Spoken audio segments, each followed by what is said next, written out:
बड़ी जानकारी आप तक पहुंचा रहे बीजेपी अध्यक्ष नितिन नवीन का उत्तराखंड दौरे का दूसरा दिन है आज, और आज ऋषिकेश में साधु संतों के साथ मुलाकात करेंगे नितिन नवीन।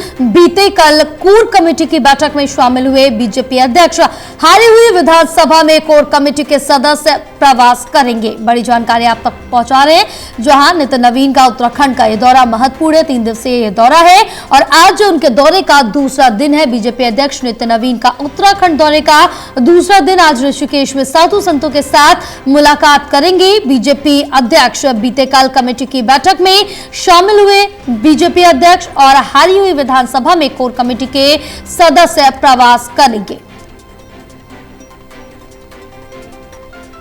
तो उत्तराखंड के दौरे पर हैं नितिन नवीन। बीजेपी अध्यक्ष नितिन नवीन का उत्तराखंड दौरे का आज दूसरा दिन है। 3 दिवसीय दौरा है नितिन नवीन का, आज दूसरा दिन है। आज ऋषिकेश में साधु संतों के साथ मुलाकात करेंगे। महत्वपूर्ण दौरा नितिन नवीन का है। बीते कल कोर कमेटी की बैठक में शामिल हुए बीजेपी अध्यक्ष हारी हुई विधानसभा में कोर कमेटी के सदस्य प्रवास करेंगे।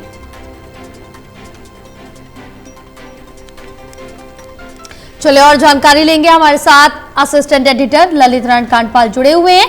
ललित, क्या कुछ जानकारी मिल पा रही है बीजेपी अध्यक्ष नितिन नवीन के उत्तराखंड दौरे को लेकर? महत्वपूर्ण दौरा है, 3 दिवसीय, और आज दौरे का दूसरा दिन है। आज का क्या कुछ कार्यक्रम की रूपरेखा उनके रहेगी? देखिए, नितिन नवीन जो है कल से उत्तराखंड में है और लगातार उनका ये 3 दिन का दौरा है। आज उनके दौरे का दूसरा दिन है। आज उन्होंने सुबह जो है पूर्व मुख्यमंत्री भुवन चंद खंडूरी, जो कि ये भी कुछ दिन पहले उनका स्वर्गवास हो गया था, उनके घर पर जाकर जो है मुलाकात की, सांत्वना दी है सभी को, परिवार वालों को। इसके अतिरिक्त अगर देखा जाए तो आज उनका शाम का जो कार्यक्रम है वो ऋषिकेश में साधु संतों से मुलाकात का है। परमार्थ निकेतन में एक मुलाकात रखी हुई है और वहीं पर जो है माना जा रहा है कि संत समाज के साथ बीजेपी अध्यक्ष की ये मुलाकात होने जा रही है और इस मुलाकात में कई विषयों पर बातचीत होगी।